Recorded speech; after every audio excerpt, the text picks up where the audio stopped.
had a lot of opportunity taken out of your community, you just feel incredibly powerless.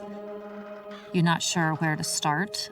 You also don't have the energy to figure out how do you impact something like an economy. Often what we really need is a new imagination. How do we create opportunities that can root wealth and overturn these cycles of generational poverty in our communities? I'm Molly Hemstreet. I'm the co-founder and co-executive director of the Industrial Commons, and I work to bring opportunity to rural communities across Southern Appalachia. Appalachia for me is a really beautiful place, and it is where I call home. I always think the season I'm in is my most favorite season. There's lots and lots of trees, animals, insects. It's my favorite place to be. It's also a really complex place. A lot of the story of Appalachia has been about extraction, things leaving our communities. Where I grew up, we have been manufacturers and makers for generations, and particularly textile manufacturing. Textiles are really these workhorses of our world. It's not just the clothing we wear.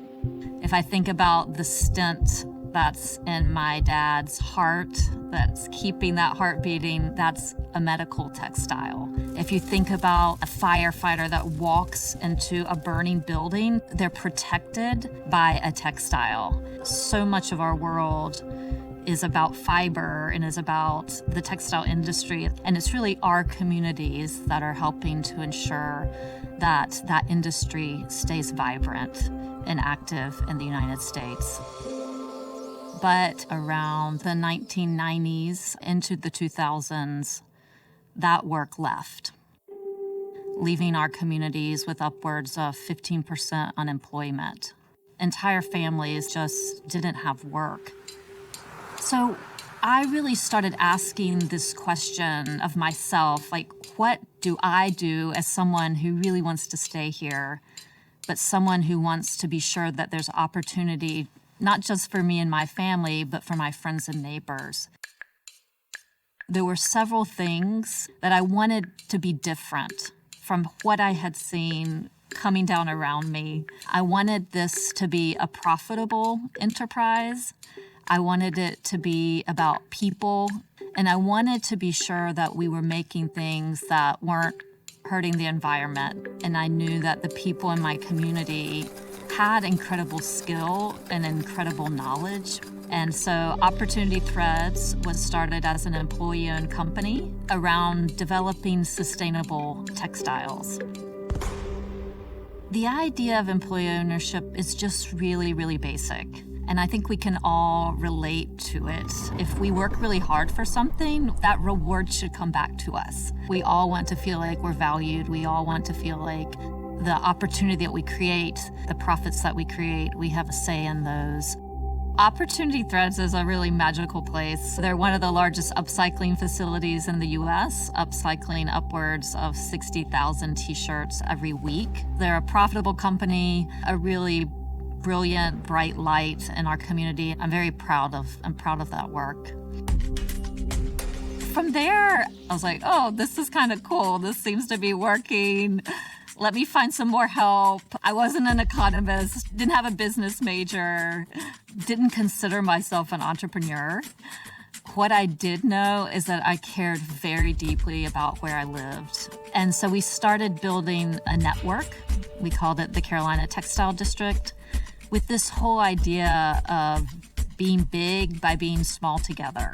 So we were going to band together in order to build scale.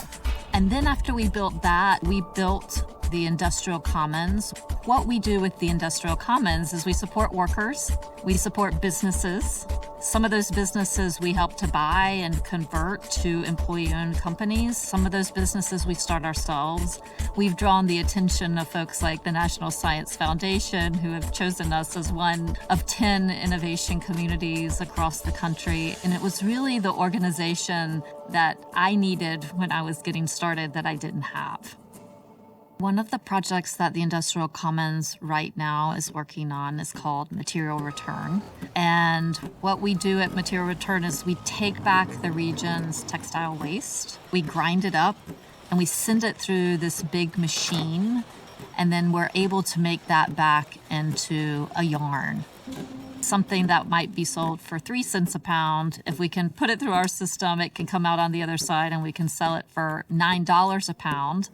So we're engineering value back into this waste stream, just like we're trying to engineer opportunity back into our communities.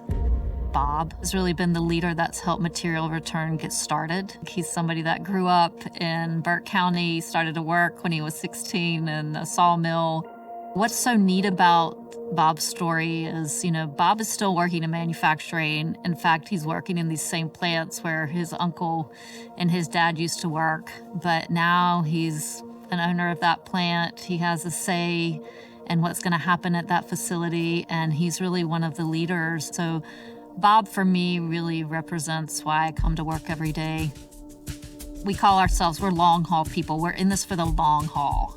This isn't just a project of 6 months. This is a project of generations. Right now, there's 27,000 workers working in the textile industry. We would love to see half of those workers engaged in some type of enterprise or economic opportunity that we're creating through our ecosystem. My hope is not just Southern Appalachia, but all over, that there's more say, there's more wealth that can be rooted.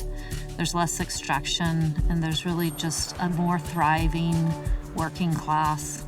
Every community has opportunity. Every community has something good in it. Every community has a future where you can show up every day, you can work hard, you can get ahead, but that's not at the expense of the person beside you getting ahead. That there's opportunities for your kids where there's a lightness and there's a joy, where you really feel like you're not staying because you're forced to stay, but you're staying because you've chosen to stay.